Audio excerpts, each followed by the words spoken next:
El mensaje de esta mañana, hermanos, siendo el número 12 de esta serie de Santiago, y ya nos quedan poquitos mensajes para terminar la serie, yo lo he llamado gracia o egoísmo. Gracia o egoísmo. Santiago capítulo 4, versículo del 1 al 6. Acompáñeme, por favor.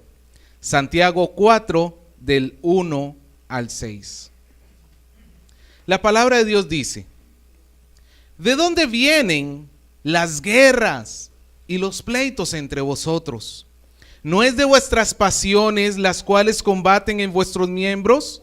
Codiciáis y no tenéis, matáis y ardéis de envidia y no podéis alcanzar. Combatís y lucháis, pero no tenéis lo que deseáis, porque no pedís. Pedís y no recibís, porque pedís mal, para gastar en vuestros deleites. Oh almas adúlteras, ¿no sabéis que la amistad del mundo es enemistad contra Dios?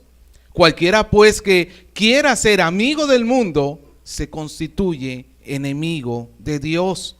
¿O pensáis que la Escritura dice en vano: el Espíritu que Él ha hecho morar en nosotros nos anhela celosamente? Pero Él da mayor gracia. Por esto dice: Dios resiste a los soberbios y da gracia a los humildes. Pleitos. Hoy vamos a estar hablando bastante sobre pleitos. ¿Usted se puede recordar, hermano, cuál fue la última vez que usted se peleó con alguien? De repente no hay que hacer tanta memoria, ¿no?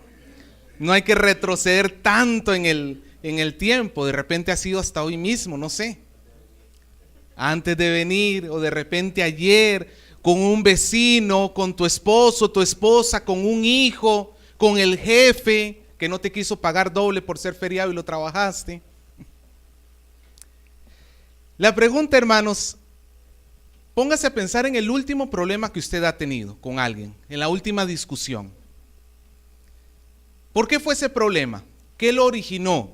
¿Por qué comenzó? ¿Cuál fue la razón del problema? Medítelo y piénselo. ¿Cuál fue la razón de este pleito que yo tuve? Bueno, hermano, no pretendo ser adivino, pero creo que la gran mayoría puede llegar a esta conclusión. Porque el otro empezó. Casi siempre es la conclusión que le damos a por qué tenemos pleitos, ¿cierto? Pastor, lo que sucedió conmigo es que el otro, y siempre nos encanta apuntar hacia el otro cuando tenemos problemas. Siempre son los demás. Nosotros somos la blanca paloma. Nosotros somos, hermanos, los receptores de todo tipo de agresión, mas sin embargo nosotros nunca somos los culpables. Así nos gusta vernos, ¿sí o no? Pero la palabra de Dios nos dice que eso es mentira. La palabra de Dios nos va a mostrar hoy dos cosas muy importantes. En primer lugar, ¿cuál es el origen de nuestras enemistades? Y en segundo lugar, ¿qué revelan esas enemistades? Aparte que también vamos a aprender cómo corregir esas enemistades. Así que hoy, hermanos, teniendo los conflictos, los pleitos, las divisiones presentes, vamos a desarrollar este texto que nos tiene Santiago.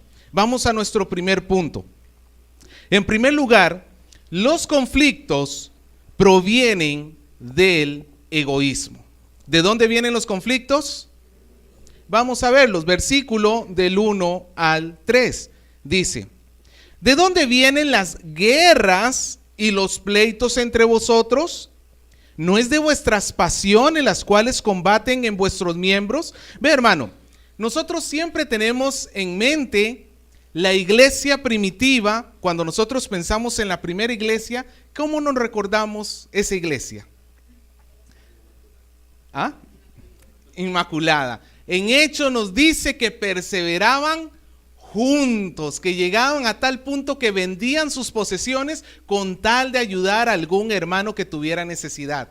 Y nosotros nos imaginamos y siempre decimos: hay que regresar a esa iglesia, hay que regresar a esa iglesia. Y parece que esa iglesia fue la gran excepción en la historia de la iglesia. Porque Santiago escribe apenas una o dos décadas después de aquella primera iglesia que tenemos en Hechos y nos pinta un panorama completamente diferente. ¿Qué es lo que hay en esta iglesia? Pleitos, contiendas, guerras. Y es que tiene mucha razón. Si usted se recuerda lo que hablamos la semana pasada sobre el mal corazón del hombre y la sabiduría que dirige al hombre, si es una sabiduría celestial o es una sabiduría humana, habíamos visto que cuando el hombre se llena de celos amargos, ¿se acuerda? De ambición personal, cuando hay contención en el corazón del hombre, esta persona entonces se está dejando de guiar no por la sabiduría que viene de lo alto, sino por la sabiduría demoníaca. Así lo describe Santiago en el capítulo anterior, una sabiduría que es animal, una sabiduría que es terrenal. Y vimos en el versículo 15, capítulo 3, versículo 15 y 16, que este tipo de comportamiento lo único que provoca es caos, anarquía, que cada uno quiere hacer lo que le viene en gana. Pues obviamente, hermanos, el resultado natural cuando hay un grupo de personas y todos egoístamente quieren vivir como le da la gana, pues el resultado natural va a ser pleitos, problemas, divisiones, enemistades, celos, contiendas. Es el resultado natural de cuando el hombre comienza a dejarse guiar por la sabiduría que no viene de Dios. Ahora, pero Santiago les dice, ¿de dónde vienen las guerras? Ve, hermano, esto es una exageración por parte de Santiago. Yo sé, hermano, que nosotros podemos tener contiendas muy acaloradas, pero no son guerras.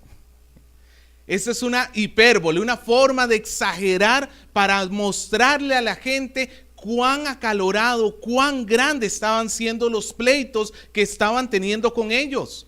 Porque una guerra, hermano, involucra muchísima violencia. Y es lo que Santiago quiere recalcar acá. Pero él no dice que han tenido una guerra. No dice que han tenido un pleito. ¿Cómo lo describe Santiago? Como guerras y como pleitos. Significa que era algo que se estaba presentando normalmente. No era una excepción. Era una realidad de esa iglesia. Como es una realidad en la vida de muchísimos de los que confesamos a Cristo con nuestra boca, de los que seguimos a Cristo, ya sea que las guerras las tenemos acá en la iglesia, en la casa, en el trabajo, donde sea que estemos, estamos constantemente expuestos a los pleitos, a estarnos gritando, a estarnos de una u otra manera siempre en ese pleito con otra persona. Pero Santiago pregunta, ¿de dónde vienen esas guerras? Y el versículo 1 lo contesta Santiago mismo. ¿No es de vuestras pasiones que combaten en vuestros miembros? Obviamente esta pregunta exige una respuesta afirmativa. ¿De dónde vienen las guerras? De las pasiones que combaten en nuestros miembros. Esa palabra pasiones en griego es la misma que origina la palabra que nosotros entendemos como hedonismo. ¿Usted ha escuchado hablar del hedonismo? El hedonismo, a final de cuentas, es una filosofía de vida que lo que busca o tiene por principal meta en la vida es el placer. El hombre existe para la satisfacción del propio hombre. En otras palabras, el hombre existe para que haga todo lo que le dé la gana en su corazón. Y esa es una filosofía que la tenemos viva hasta el día de hoy. Y lamentablemente no lejos de la iglesia. Dentro de nuestra misma iglesia, dentro de la iglesia del Señor, constantemente se nos olvida que el fin principal por el cual creó Dios al hombre no es para glorificar a Dios y disfrutar de su presencia, como dice el Catecismo de Westminster, sino que creemos que el fin principal por el cual Dios nos creó es para la satisfacción de mí mismo. Y vivimos para hacer nuestra propia voluntad. Pues allí, en ese egoísmo, En eso que tú te pones en primer lugar sobre los demás. Allí está el secreto de por qué tenemos una vida bélica.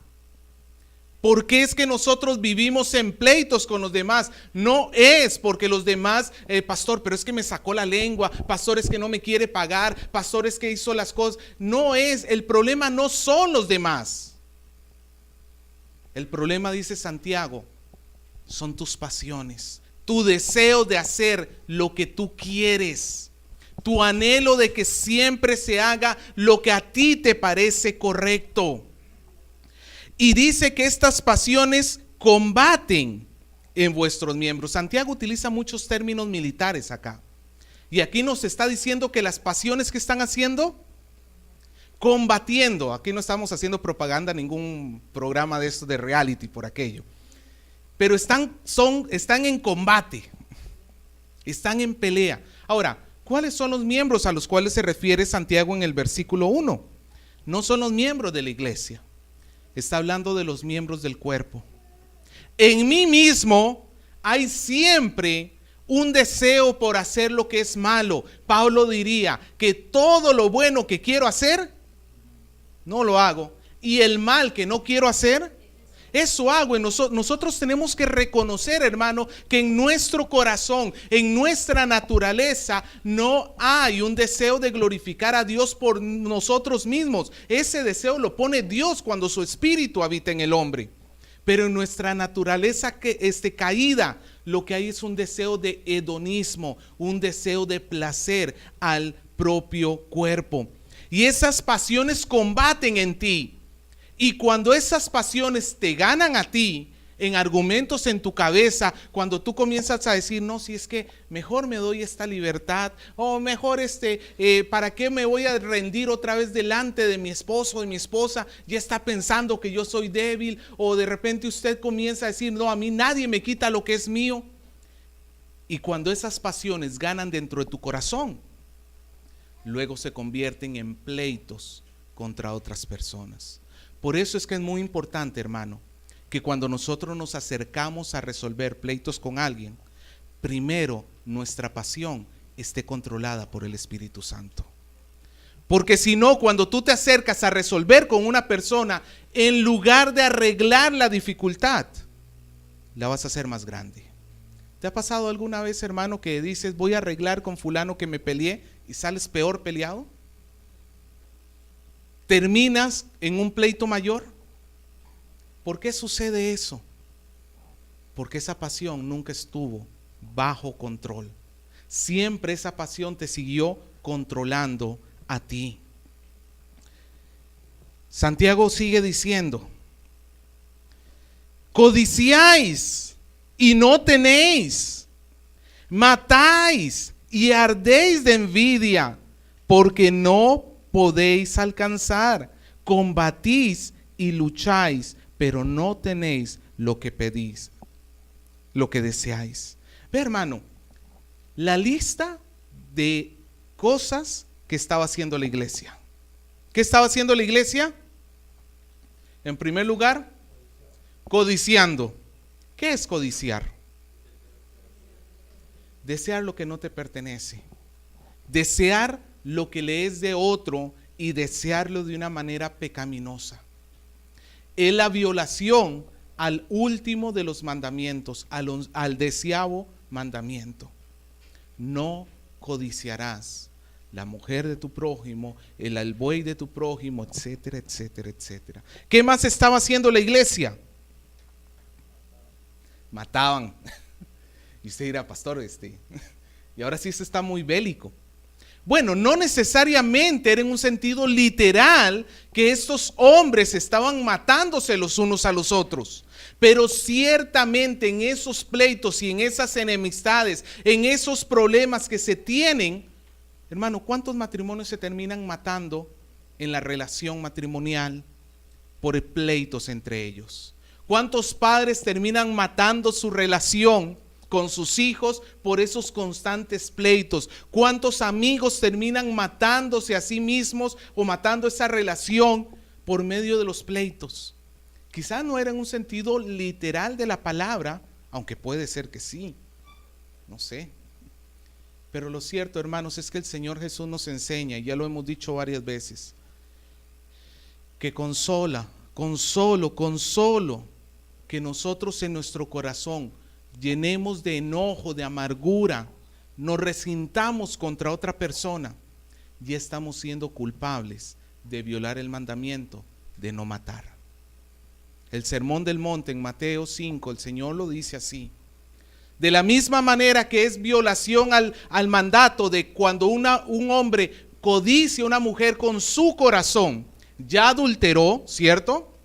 De la misma manera, cuando en tu corazón tú albergas enojo, resentimiento, ya has violado el mandamiento de no matar. Y hermano, yo creo que es necesario que comencemos a ver nuestro corazón. Esta gente estaba codiciando, estaba matando, estaba ardiendo de envidia. No nos dice simplemente que estaban siendo envidiosos, su envidia llegaba hasta el ardor, pero sin embargo no podían alcanzar. ¿Y qué terminaban haciendo? Combatiendo y luchando, un puro pleito entre ellos. Pero Santiago va más allá. Los problemas que hay entre los hombres se deben a un gran problema que cada hombre tiene con Dios. La falta de comunión con los hermanos se debe a la falta de comunión con el Señor. Sigue diciendo Santiago: no tenéis lo que deseáis, dice en el versículo 2, porque no pedís. ¿A quién le tenían que pedir ellos? A Dios. Ellos tenían que elevar sus peticiones delante de Dios en oración. Hermano, de repente nosotros vemos algo en alguien y de repente hay, por decirlo así, un deseo de decir: a mí me gustaría tener. Que no necesariamente es pecaminoso si nosotros sabemos pedir correctamente delante de Dios. Por ejemplo, el hermanito Oscar tiene su carro. Una forma pecaminosa es verlo y decirle: yo quiero ese carro. El hermano Oscar no se lo merece, yo hago mejor las cosas que él. Y comienzo a maliciar el pensamiento en contra del carro de él. Otra cosa es decir: qué buena idea. El hermano Oscar tiene un carro. Pues yo también de repente me puedo comprar uno, puedo comenzar a ahorrar y puedo comprar uno, y comienzo en oración a pedirle a Dios: Señor, por favor, si es tu voluntad, dame un carro. Pero si no es tu voluntad, yo tranquilo, permanezco feliz. De repente el hermano Oscar me hace el empujón. ¿Me dejo entender, hermanos? Empujo el carro más bien. Hermanos, el punto está acá, no en sí mismo en querer algo, está en codiciarlo de una manera pecaminosa. Si tú quieres algo, ¿qué tienes que hacer? Pedirlo a Dios. Pero siempre recuerda las palabras como Jesús terminaba su oración: pero que no se haga mi voluntad, sino la tuya. No es un exigir, es un pedir, un rogar. Nosotros, hermano, tenemos que aprender a fortalecer nuestra vida con Dios. Sigue diciendo el versículo 3. Vea cómo vivían los de esta iglesia. Santiago les dice: pedís, o sea, sí están orando, pero no reciben. ¿Por qué? Porque sus peticiones están mal planteadas, son con fines egoístas. Sigue diciendo: pides para gastar en vuestros deleites. Ellos no están pidiendo para agradar a Dios, para servir a los demás. Ellos están pidiendo de una manera egoísta. Nuevamente vemos, hermanos, que el egoísmo es la raíz de los males del hombre. Como el hombre está pidiendo cosas incorrectamente a Dios, Dios no le da. Y algunos se ponen a decir: pastor, pero yo oro y Dios no me hace caso. Mira tu oración, porque puede ser que estás pidiendo incorrectamente, porque lo que quieres es cosas egoístas para ti. Pero hermano, sin embargo, si usted le pidiera a Dios y le dijera: Señor, ayúdeme a tener paciencia con mi esposo, Ayúdeme a tener paciencia con mi jefe. ¿Usted cree que Dios se va a resistir a esa oración? Señor, ayúdeme a morderme la lengua y a no responder de igual a igual. Quiero aprender a ser como usted. ¿Usted cree que Dios va a decir que no a esa oración? Dios se complace cuando nosotros le pedimos sabiduría. Ya lo hemos visto, ¿cierto? Por motivo a que el corazón de los creyentes estaba lleno de egoísmo, habían pleitos en la iglesia. ¿Por qué hay pleitos entre nosotros? No por culpa del otro, sino por culpa de mi propio egoísmo. ¿Le muestro un caso inverso? ¿Se acuerda cuando a Jesús lo llevaron delante de las autoridades romanas para ser juzgado? Y a Jesús le pegaban injustamente, le arrancaban la barba injustamente, lo interrogaban de una manera injusta. ¿Qué hizo el Señor? ¿Se puso de igual a igual con ellos? ¿Se puso en pleito con ellos? Dice que enmudeció, cerró su boca, como oveja que estaba siendo llevada al matadero. El Señor Jesús, hermano, no sucumbió ante la tentación de caer en pleito con estos hombres. Tenía todas las razones para reclamar, pero Él es manso y humilde de corazón. Manso para nosotros es una persona que, pobrecita, no se puede defender. No, manso en el término griego significa una persona que tiene poder para defenderse, pero no lo usa por dominio propio. Cuando nosotros permitimos que nuestra lengua comience a decir todo tipo de cosas incorrectas contra otra persona, no estamos mostrando dominio propio, estamos mostrando que nuestro corazón está lleno de egoísmo. Pastor, pero el otro empezó y tú le seguiste. ¿No es lo mismo? Esa es la excusa de los niños, ¿no? El otro empezó, el problema es que lo utilizamos hasta viejos.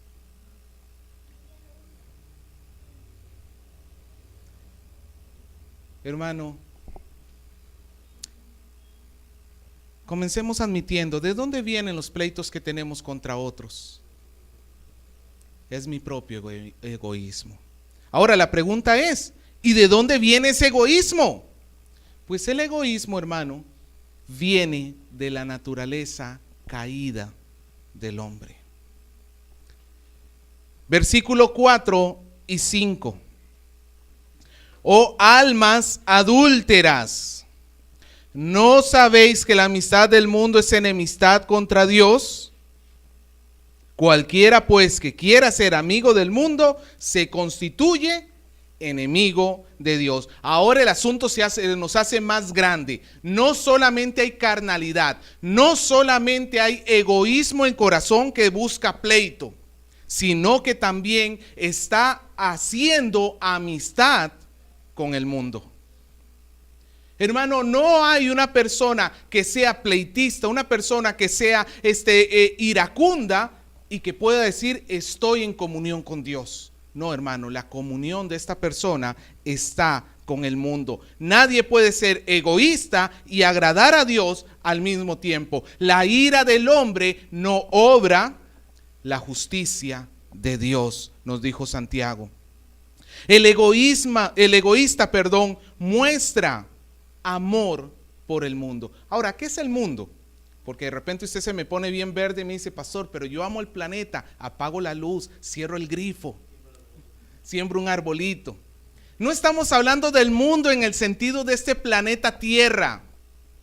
Estamos hablando del mundo en el sentido del sistema de vida que hay en esta sociedad que no le gusta someterse a Dios, que no busca amar a Dios, es más, que lo rechaza. Es el mismo sistema del cual el Señor nos liberó, ¿sí o no? Si estamos en Cristo somos nuevas criaturas.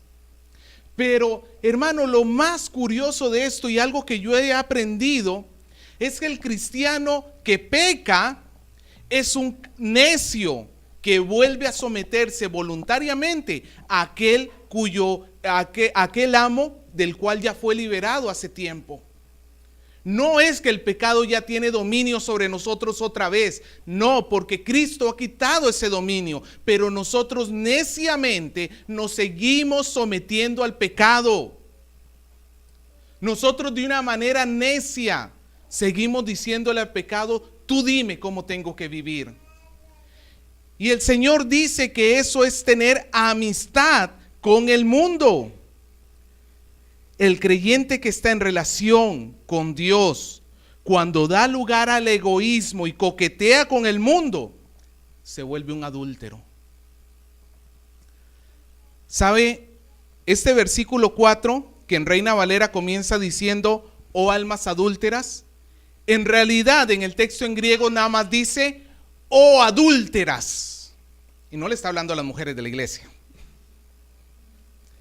sino que recordemos que en la Biblia la iglesia se compara con la esposa y el Señor se compara con el esposo. ¿Se acuerda en la serie de Oseas? Cómo Oseas, guiado por el Señor, se casó con una mujer, y esta mujer, en lugar de serle fiel a Dios, a Oseas, su marido, ¿qué fue lo que hizo? Se fue a pecar, se volvió a la prostitución de la cual fue sacada. Hermano, ¿tiene sentido que nosotros por pleitos, por divisiones, estemos nosotros coqueteando con el mundo?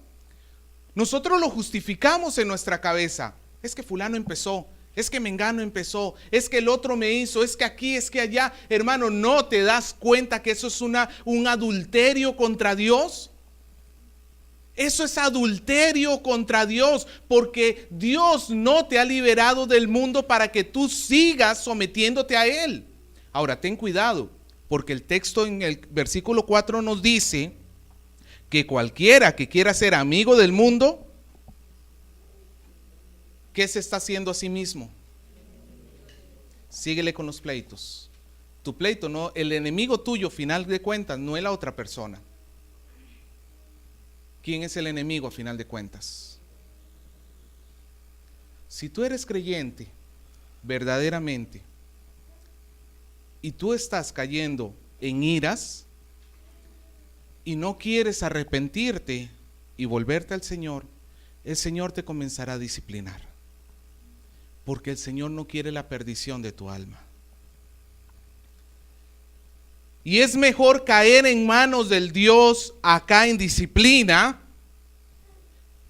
que llegar al día del juicio y que el Señor descargue su ira sobre aquellos que dijeron que eran creyentes, pero por sus obras mostraron que nunca dejaron de amar al mundo. Cuando yo mantengo pleito con mi prójimo, me estoy haciendo al mismo tiempo enemigo de Dios.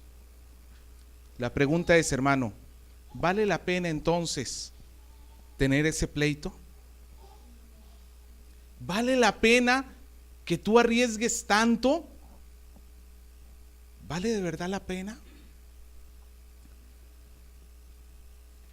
Nadie puede amar a dos señores, dijo Jesús. O ama a uno y odia al otro, o ama a este y odia al otro. Pero nadie puede amar a dos señores. Tú no puedes decir que amas a Dios mientras que aborreces a tu hermano. Primera de Juan nos dice que el que hace tal cosa es un mentiroso, porque ¿cómo puede amar a Dios mientras aborrece al prójimo? Sigue diciendo en el versículo 5: ¿o pensáis que la Escritura dice en vano, el Espíritu que Él ha hecho morar en nosotros nos anhela celosamente? Ahora, hermanos, aquí este versículo tiene la clave de este punto, del punto 2 que estamos viendo, pero este versículo no es nada fácil de entender. En nuestra Reina Valera entendemos que el Señor ha puesto un espíritu en nosotros, ¿cierto? El Espíritu Santo. Y ese Espíritu Santo, ¿qué dice que hace? Nos anhela, quiere que estemos con Él. celosamente. Ahora, hay un pequeño problema con esta traducción. Lo que pasa es que la palabra en griego que se tradujo como anhelar celosamente, nunca en la Biblia se utiliza en un sentido positivo. Voy a esto. Hay palabras que son neutras. Por ejemplo, cuando hablamos de la prueba y la tentación, que en griego es la misma palabra. Entonces podemos hablar que Dios no tienta a nadie, pero que Dios prueba a los hombres. No tienta en el sentido negativo de invitarles a pecar, pero sí prueba el corazón de los hombres. ¿Me dejo entender? Pero esta palabra que tenemos acá en griego no es neutra ni positiva. Todo lo contrario, todas las veces que se utiliza en la Biblia esta palabra anhelar celosamente, se utiliza en un sentido pecaminoso. Está hablando literalmente de la codicia pecaminosa, de lo que anhela el corazón que se quiere deleitar en sí mismo. Nunca se utiliza en un sentido positivo. Y obviamente eso no se lo podemos achacar como una característica del Espíritu de Dios. Tenemos un gran conflicto porque Dios nunca peca. Y sin embargo, pareciera que estuviera diciendo que Dios está celosamente envidiando. El problema está en que ese espíritu que tenemos traducido en mayúscula, en griego no hay mayúsculas ni minúsculas, eso lo pone el traductor en español. Ese espíritu no se refiere al Espíritu de Dios, se refiere al espíritu del hombre. El espíritu del hombre que Dios lo ha dado está caído, y en lugar de querer lo bueno, ¿qué quiere? Lo malo. Ahora, hermano, no me malinterprete. Yo no estoy diciendo que la Biblia no enseña que Dios no es un Dios celoso. Hay muchísimos textos que enseñan que Dios nos anhela celosamente. Sí, pero este texto en particular no es así. Le doy algunos textos que nos dice que Dios es celoso y nos anhela celosamente. Lo digo rápidamente. Éxodo 25, soy Dios celoso, dice el Señor. Éxodo 34, 14, el Señor cuyo nombre es celoso es Dios celoso. Deuteronomio 4:24, Dios es fuego consumidor, un Dios celoso. Deuteronomio 5:9, hablando en los mandamientos, el Señor dice, soy Dios celoso. Deuteronomio 6:15, es Dios celoso. Josué 24:19, Él es Dios celoso. Éxodo 39:25, y me mostraré celoso en mi santo monte. Nahum 1:2, Dios celoso y vengador es el Señor. Zacarías 1:14, así dice el Señor de los ejércitos, estoy celoso en gran manera por Jerusalén y por Sión. Y 2 Corintios 11:2, Pablo hablando sobre el Señor dice, porque celoso estoy de vosotros con celo de Dios. Es cierto, hermano, que el Señor nos anhela celosamente. Eso es cierto. Nosotros no podemos estar coqueteando con el mundo y con Dios, porque eso constituye un adulterio espiritual. Eso es una enseñanza bíblica, pero no es la enseñanza que trae el versículo 5. La enseñanza del versículo 5 lo que nos está diciendo es que dice, o pensáis que la Escritura dice en vano, el espíritu, y ahí debería ser en minúscula, el alma, el espíritu que Dios te ha dado, que ha hecho morar en ti, tiene celos amargos. Este espíritu que Dios nos ha dado, que en su principio fue bueno y bueno en gran manera, por culpa del pecado del hombre, ese espíritu se corrompió, y ya no busca hacer la voluntad de Dios, sino que ahora ¿qué busca? Hacer su propia voluntad. Gisela, si me puedes conseguir agua, por favor. Busca hacer nuestra propia voluntad. Eso es la enseñanza que encontramos en otros textos en la Biblia. Por ejemplo, Salmo 51:5. David hablando de sí mismo dice, he aquí yo nací en iniquidad En pecado me concibió mi madre. David está reconociendo que la raíz del hombre, la naturaleza del hombre, ¿es santa? No, dice David. Yo nací como ligado a pecado. En pecado me concibió mi madre. ¿Cómo nacemos los seres humanos? En una condición caída. Perdón. Jeremías 17:9, el profeta decía: más engañoso que todo es el corazón, sin remedio. ¿Quién lo comprenderá? El corazón del hombre, ¿cómo es? Engañoso. Pablo, citando el Antiguo Testamento en Romanos 3 del 10 al 18, Pablo dice sobre el ser humano, como está escrito: no hay justo, ni aún uno solo de ellos. No hay quien entienda, no hay quien busque a Dios. Todos se han desviado, a una se hicieron inútiles. No hay quien haga lo bueno, no hay ni siquiera uno. Sepulcro abierto es su garganta, engañan de continuo con su lengua. Veneno de serpientes hay debajo de sus labios. Llena está su boca de maldición y amargura. Sus pies son veloces para derramar sangre. Destrucción y miseria hay en sus caminos. Y la senda de paz no han conocido. No hay temor de Dios delante de sus ojos. Hermanos, ¿de dónde viene el egoísmo que hay en nuestro corazón? De la corrupción que tiene el mismo corazón, de nuestra naturaleza caída. No es fruto del Espíritu. Hermano, esos pleitos que tú estás teniendo no son obra de Dios y no son agradables a Dios. Por tanto, si tú temes a Dios, ¿qué es lo que tienes que buscar hacer? Tienes que apartarte. Tienes que apartarte de tales pecados. Si tú te llamas que cristiano y que sigues a Dios, necesitas apartarte. Pero déjame decirte algo. Es imposible para el hombre cambiar. Y usted dirá: pastor, entonces qué chiste. Me está diciendo que cambie, pero luego me dice que es imposible que cambie. Es imposible para el hombre cambiar en el mismo sentido que es imposible para un muerto levantarse. Es imposible que un muerto haga alguna obra porque está muerto. Pero entonces, ¿qué queda? Algo bien simple. Y hermanos, si el texto quedara hasta acá, sentémonos a llorar todos, porque significa que estamos condenados a una vida de pleito perpetuo. Pero Dios nos muestra cuál es el camino a seguir. Tercer punto: Dios, por gracia, cambia nuestra naturaleza. Dios, por gracia, cambia nuestra naturaleza. Ese corazón lleno de enojo, ese corazón lleno de ira, ese corazón lleno de pecado, lleno de egoísmo.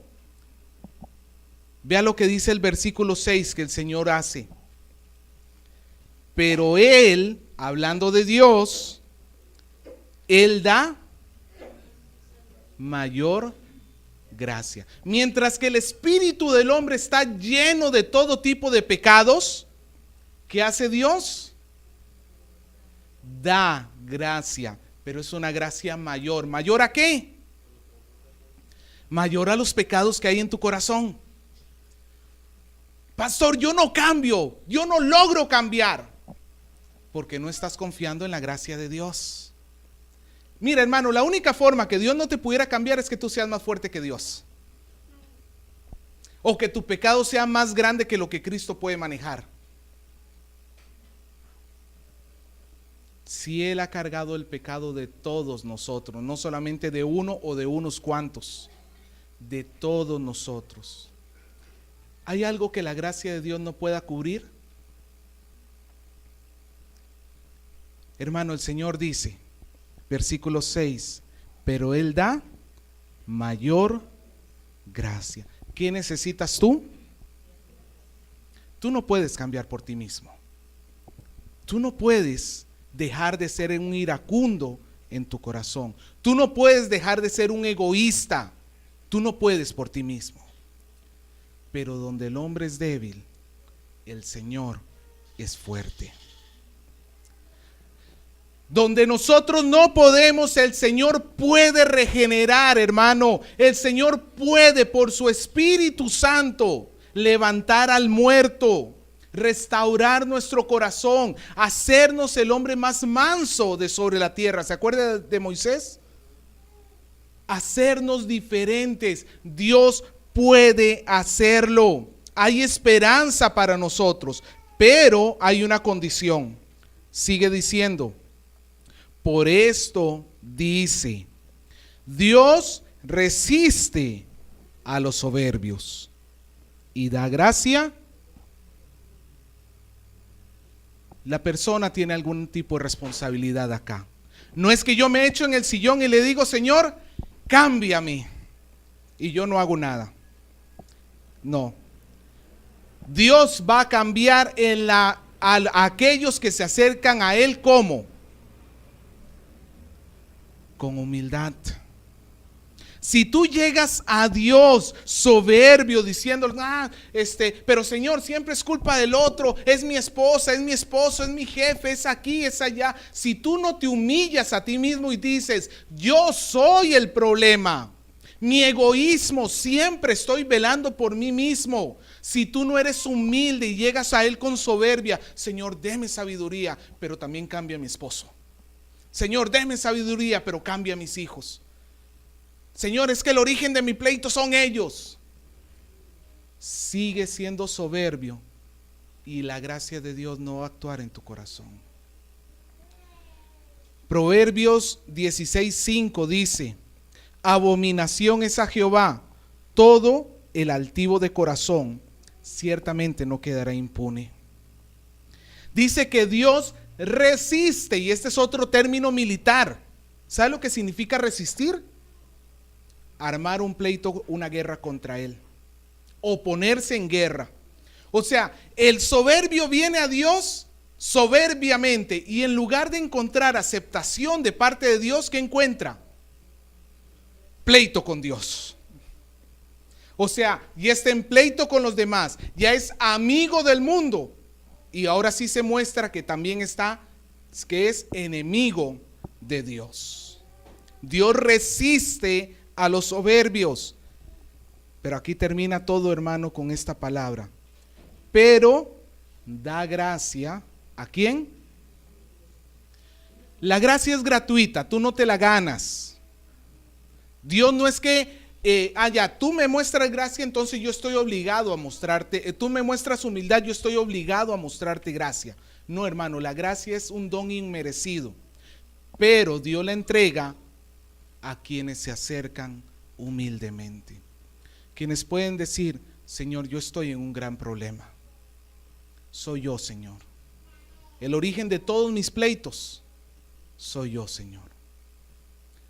A estos que se acercan humildemente, el Señor va a cambiar su naturaleza. Ese corazón egoísta que hay dentro de él va a ser transformado en un corazón nuevo, un corazón que ame verdaderamente. Y cuando el corazón está lleno de Dios, vas a poder amar a tu prójimo. Hermanos, en Isaías 66:2, el profeta dijo, hablando del Señor: mi mano hizo todas estas cosas, dice el Señor. Así todas estas cosas fueron, dice Jehová. Pero miraré a aquel que es pobre y humilde de espíritu y que tiembla a mi palabra. Si tú escuchas la voz de Dios hoy y te pones a temblar y le dices: Señor, soy yo, yo soy el grave problema en mis conflictos, necesito su ayuda, por favor, cámbieme. ¿Qué va a hacer el Señor contigo? Va a derramar gracia, una gracia mayor que tu pecado. No digas: yo no puedo cambiar, o mejor dicho, di: yo no puedo cambiar, pero el Señor sí me puede cambiar.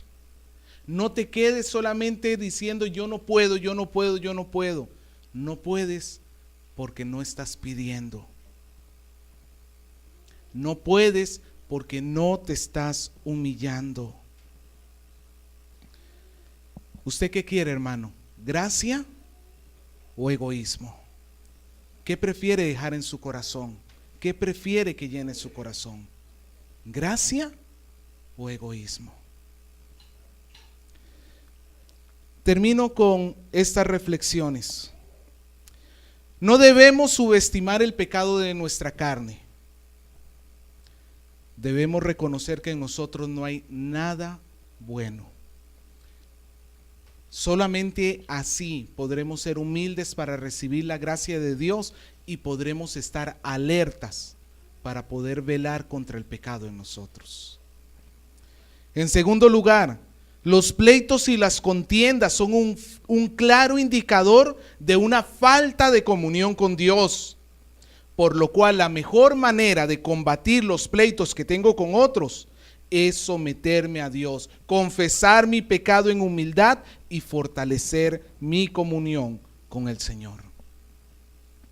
En tercer lugar, no basta solamente con orar, como lo hacía la iglesia a la cual Santiago se refiere. La iglesia de Santiago oraba, sí, pero recibía, no. No basta solo con orar. La oración puede estar siendo fundada sobre el egoísmo y la falta de ella, la falta de oración demuestra independencia de Dios. Las peticiones egoístas no traen respuesta de Dios. Fijémonos cómo estamos orando. Y finalmente, debemos ser humildes y reconocer nuestro mal. Debemos refugiarnos solamente en Dios. Solo entonces Dios nos podrá dar su gracia para que venzamos el egoísmo. Necesitamos su gracia, ¿cierto?